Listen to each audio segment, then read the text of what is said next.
Hello, Paul here from EMD Automotive at Canberra, Sydney. We just finished putting this chain back together. This chain, they come in, the new chain here, they come in with the links not connected. So it's the reason why they do it that way, so you can actually take it off on the car and then just run the chain around the actual engine, and after that join the links using the special tools here. So this tool here is to join the links together, this one here. This is a really good tool, it fits perfect on both sides. So the chain goes like that and the other one goes like that, and then you just put the chain back. Use this tool here, use that one there to push both of those blocks.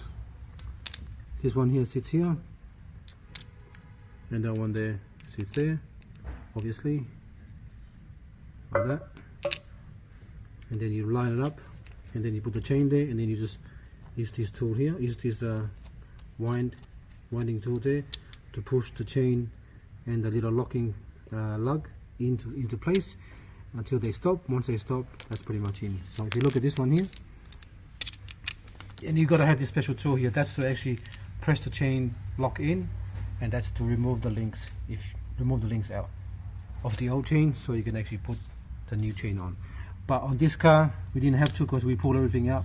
That cover had to come off, so we can actually change the actual chain guides, plastic chain guides on this car here. So let me show you where the actual link is. The little link, trying to find the little link.